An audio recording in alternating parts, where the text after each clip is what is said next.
Breaking news. ప్రముఖ singer అలాగే big boss title winner అయిన రాహుల్ సిప్లిగంజ్ పైన విశాఖ పోలీసులు అయితే కేసు నమోదు చేశారు. అయితే దీనికి సంబంధించి వివరాల్లోకి వెళ్తే ఒక అమ్మాయిని లైంగికంగా వేధించారనే కేసులో దాదాపు ఒక 16 మంది పైన పోలీసులు అయితే ఎఫ్ఐఆర్ని నమోదు చేశారు.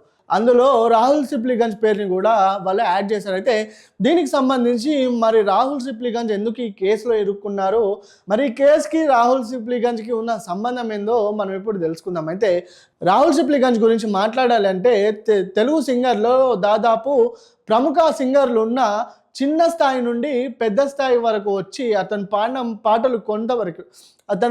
పాటలు కొన్నైనా ఆస్కార్ రావడం అది గొప్ప నియమని చెప్పుకోవచ్చు. అయితే ఈ ఆస్కార్ వచ్చిన తర్వాత రేవంత్ రెడ్డి సర్కార్ కూడా అతనికి ఒక ₹1,00,00,000 బహుమతిగా ఇచ్చింది. అయితే ఈ విధంగా కెరియర్లో సక్సెస్గా వెళ్తున్న రాహుల్ సిప్లిగంజ్కి మరి చిక్కుగా ఈ కేసు మారిందేమో అని చెప్పుకోవచ్చు. అయితే గతంలో కూడా సెలబ్రిటీస్ పైన కేసులు అనేటివి నమోదవుతూనే ఉన్నాయి. స్కాముల్లో కానీ ఇంకా వేరే విషయాల్లో కానీ టాలీవుడ్ సెలబ్రిటీలు కేసులలో ఇరుక్కుంటున్నారని చెప్పుకోవచ్చు. అయితే గతంలో కూడా మనం మంగ్లీ కేసును కూడా చూసే ఉన్నాం.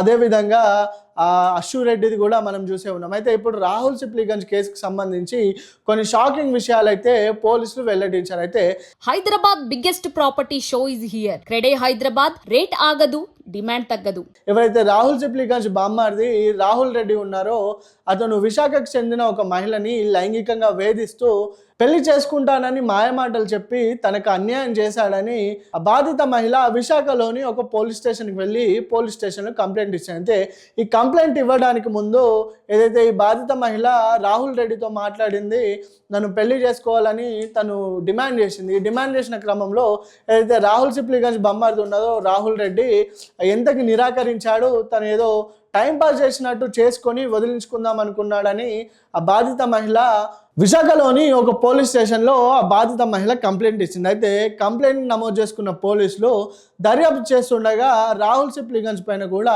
ఈ కేసుకి సంబంధం ఉందని రాహుల్ సిప్లిగంజ్ పైన కూడా వాళ్ళు కేసు నమోదు చేశారు.